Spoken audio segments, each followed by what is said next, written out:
Magandang araw mga kaibigan.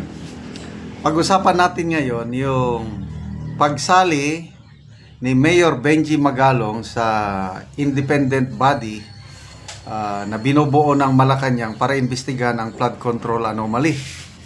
Si Senator Lacson pa lang ang nagpahiwatig na kinukonsider daw ng Malacanang na isama si Mayor Magalong at gusto rin ni Mayor Magalong. Okay, ang tanong, nagsalita na ba ang Pangulo? Kasi dapat manggaling sa Pangulo ang announcement. Kung manggaling kay Claire Castro, Auntie Claire, hindi ako maniwala. Kasi nagsabi na si Auntie Claire nung una na hindi na daw kailangang sasali si Mayor Magalong sa independent probe. Ito pala, may plano. So, ito, may napanood akong Facebook reel posted by Emil Grace Delphine. Tinanong ng media si PBBM kung kasama na ba talaga si Mayor Magalong sa independent body. Ito ang kanyang sagot. Pakinggan natin ha. Si Mayor Magalong. I don't want to talk about that. Hindi mo namin ako talk about it. Malapit na yan. Very, very soon. Okay, thank you po. Wala. Part na daw po ba ng independent commission si Mayor Magalong? I don't want to talk about that. Hindi mo namin ako talk about it. Malapit na yan. Very, very soon. Okay, thank you po. Okay. I don't want to talk about that. Marami pa tayong iniisip mo, ginagawa. But malapit na yan. Anong klaseng sagot yon? Bitin. Kaya ito, more than 1 month mula nung nagsona siya na galit na siya, mahiya naman kayo, sabi niya sa mga kaharap niya, pumalakpak naman yung mga pinapatamaan niya. It took him more than a month bago niya pinaresign o nag-resign yung DPWH secretary. It took him more than a month bago mag-announce na mag-create ng independent body. Ang tanong ko, why? Are they serious? Kasi kung seryoso, kung seryoso pa ako, noon pang SONA, kung ako ang presidente, pag sinabi ko, mahiya naman kayo, dapat may managot. I am ordering, I will be creating an independent commission to investigate these things. Kasi palpak, guni-guni, dapat noon pa. Para very clear ang direksyon. But ngayon, wala. Pag ganun-ganun I don't want to talk about that. Sabi niya, very angry na siya dahil sa mga nakikita niyang mga guni-guni. Bakit ayaw niyang pag-usapan? But anyway, kanya-kanyang style ng leadership. Kung importante sa kanya ito, pag-solve, dapat bilisan. Okay, ito ang opinion ko lang ito. Sa nakapalibot sa kanya, ang dami niyang pinapakinggan, mga advisor. May bumubulong, isama natin si Mayor Magalong. May bumubulong din, huwag mong isama yan. Ganon. Kaya hindi pa siya makapag-decide. Yun. Yan ang opinion ko, analysis ko.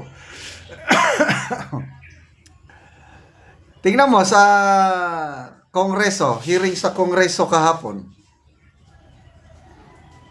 Mga kongresista, Congressman Abante, pangalanan mo, Mayor Magalong, para kang sirang lata o empty can or sirang plaka. Pangalanan mo! Sa interview yun sa media, sabi naman ni Mayor Magalong, yes, imbitahan nyo ako.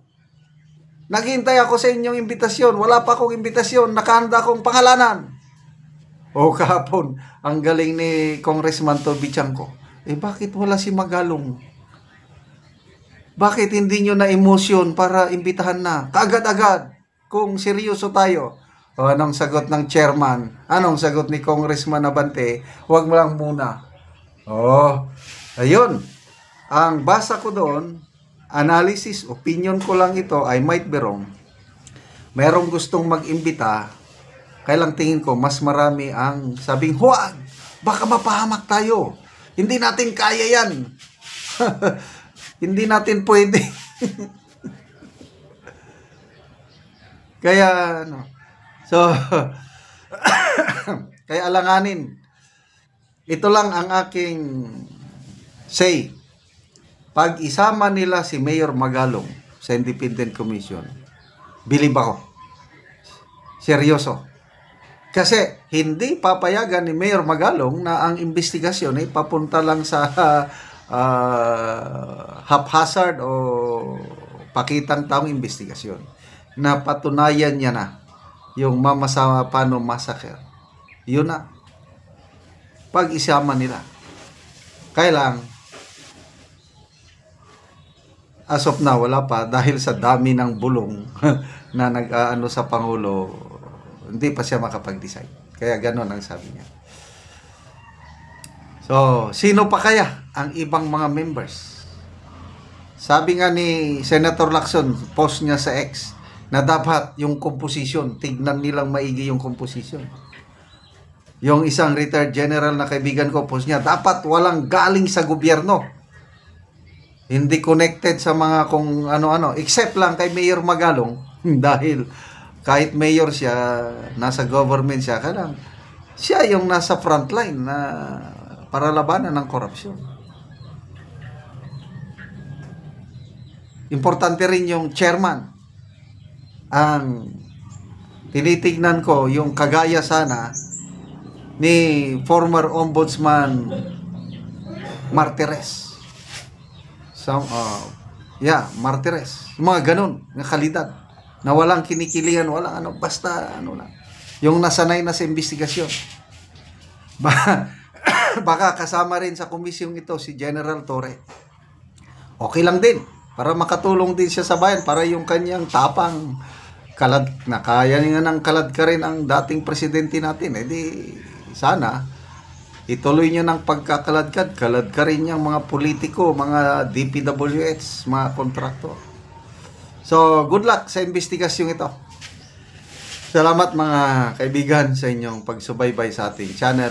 Nakakatulong kayo ng malaki sa tribong Talandig ng Bukidnon dahil ang income natin sa channel na ito pantulong sa tribo.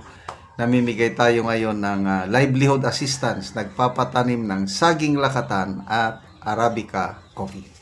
Kung may itinanim, may aanihin, di ba? So, panoorin nyo ang video na ito. Anak ko sa saging lakatan ni Manoy Boy, ug mo ni ang una niyang tanom nga lakatan, namunga na siya. So mo na ni ang saging ni Manoy Boy nga namunga na nga lakatan oh. So namunga na gyud ang among mga lakatan. So kining saging ni Manoy nga ang putoson, walo ni siya ka sipi. Manoy ba? So dagang gyud og bunga og mga dagko pod oh. So putoson para gyud nga sinaw ang iyang bunga. Adi ang melongoy, ibisan yan.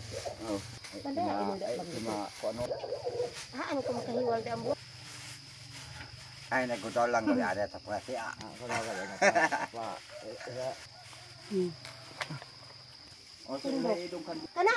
So human na gyud sa pagputos. Pakyod kayo sa Ginoo nga nangunod ng akong saging. Sige. Ug karon mo na ni ang saging lakatan ni Manoy Iking nga namunga na. So sunod-sunod na gyud ni ang pagpamunga sa among lakatan. So siyam siya ka sipi. So daghang gyud ang bunga sa saging ni Manoy. Yung mga dagko pa gyud ang iya. So karon gisilupin.